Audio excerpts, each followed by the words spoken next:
Hey everyone, welcome to day 7 of the Win or Learn 25-day risk-taking experiment. Today's all about the power of the truth, and the truth is in caps, which means it's a really big deal. What is this truth that I put in all caps? The Universal Rejection Truth. Last lesson, I introduced you to this truth. Today, I'm going to share 10 ways the Universal Rejection Truth will change your life. Now, if you can't remember what the truth is, let me jog your memory. The Universal Rejection Truth says that not everyone and everything will always respond to you the way you want. That's just a law of nature. There's no denying this. No matter how amazing you are, how incredible you are, you will face this truth. Now, here's the problem. A lot of you are in rejection denial. Now, there may be parts of your life that you're really comfortable with, and there may be other parts that cause some discomfort. You might be great at insulating yourself or staying in a particular lane that's comfortable. But when you're in another place, maybe dealing with romantic relationships, or maybe it's professional relationships, or maybe it's dealing with family, or maybe it's wanting something that caused pain or trauma in the past. Well, we might be in denial, meaning we don't want to face this truth. So, in order for us to move forward, in order to be great at being able to handle whatever comes next, and being able to really do the things that are going to give you joy and provide light in your life, you need to come out of denial. Now, rejection denial is a dark and dangerous place where you think everyone and everything should always respond the way you want. When someone or something doesn't respond the way you want, you tend to hate, hide, attack, blame, and shame. You'll shame other people, you'll shame yourself. But here's the thing, you don't need to be in denial. You can face this truth, because the only thing that's going to happen is you're going to grow and you're going to learn. And when you can accept the universal rejection truth, when you can look at the truth and acknowledge it, and it can be really scary and it can be hard to face it, but I can tell you from the experience I've had working on my own life and helping others, once you can acknowledge this truth and do what we're going to continue to do in this book, you're going to be able to get through it, and your life will open up in ways you never even imagined. So here are the 10 ways the universal rejection truth will change your life if you're willing to come out of denial and welcome this into your world. Number 1, you can stop measuring your self-worth based on other people's thoughts, feelings, and actions. In your mind, you can think, I will never be able to please everyone, so I can work on loving myself and doing the things that I value. And when you can focus on the things that give you value, then you end up building up this tolerance. You end up getting really strong in all parts of your life, and you can tolerate the discomfort that comes with going after what you want and encountering possible adversity in the form of rejection. Because, rejection is unavoidable, but if we can work to love ourselves, it becomes this almost this shield that we can use as we go through this process, because it can be really hard. Number 2, you can process feedback by asking 3 questions. Am I the problem? Is someone or something else the problem? Or is the universal rejection truth the problem? Before you had knowledge of the truth, you were only able to ask 2 questions. Am I the problem, or is someone or something else the problem? And we would have to either blame ourselves or blame other people. And that would get really exhausting. It would really end up becoming quite painful. But when you have knowledge of the truth, you can say, is it me?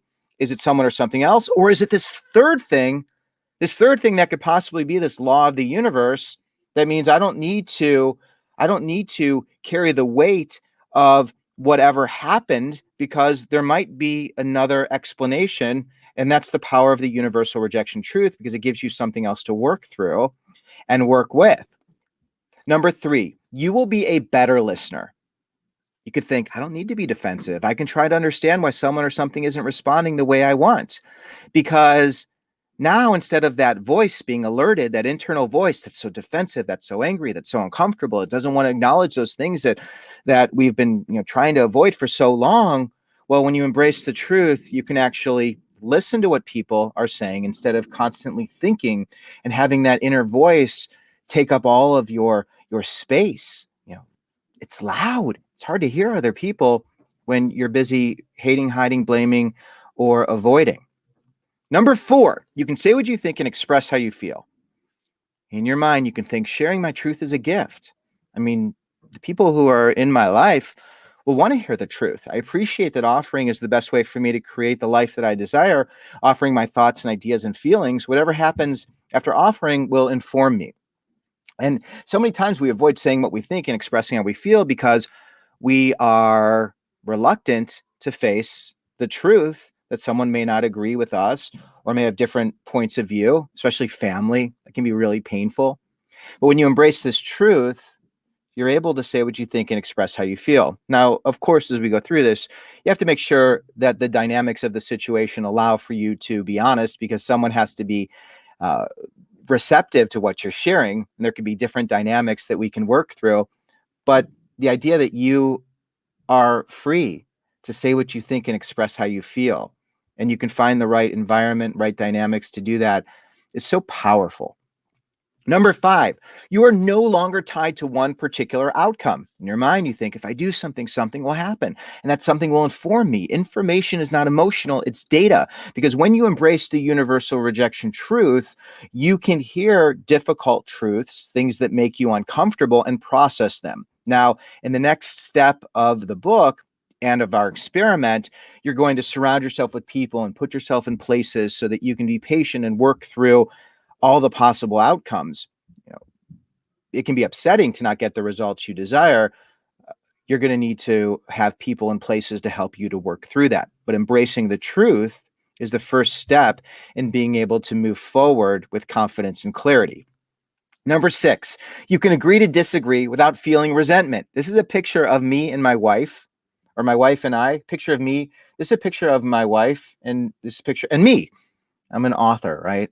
I give people permission to have their own thoughts and opinions. I don't find it threatening if their thoughts and opinions don't align with mine. I can thoughtfully listen and agree to disagree. And this has been so powerful because I used to have to be not right, but I used to have to be acknowledged and affirmed. And I needed my wife to understand me and my thoughts and my ideas. And oftentimes I needed her to agree with me. But I've really come to this place in my life where I am truly comfortable if she has thoughts and feelings that align with her values and she thinks something is right and I don't, then that's okay. And if I feel that way, it's okay as well for her to feel that way. So it's this idea of, I can be right in my mind without having to be acknowledged. I can feel comfortable with my decisions. And it's wonderful because I don't resent her. I love her. And if we don't agree, we're able to thoughtfully listen to each other, and if we need to, we can agree to disagree. But fundamentally, we're aligned. Number 7, you can have a growth mindset in all parts of your life. If you're unfamiliar with Carol Dweck's work, she's the author of the book Mindset. There are people who have a fixed mindset, and results are a reflection of their value and worth. And then there are those who have a growth mindset, people who can learn, people who can take results and try to process those to get better results. Well, one of the dangers when you have a fixed mindset is that if you don't get it right, it's a reflection of your worth or value. It can be very dangerous and uncomfortable to acknowledge that you don't know the answer. But when you embrace the universal rejection truth, you understand that you can be brilliant, you can be interesting, you can be attractive, you can be all these things, but there's a law of nature at play that says not everyone and everything's going to always get the response and the results they want. So it really unlocks this door that allows you to have a growth mindset, which is so powerful when it comes to the universal rejection truth. 8, you will worry less and love more. So much of our worries and anxieties come from fighting discomfort. And when you can embrace this truth and walk alongside discomfort and acknowledge the universal rejection truth, you spend a lot less time dealing with a lot of the discomfort and a lot of the fears and a lot of the worries and a lot of the concerns.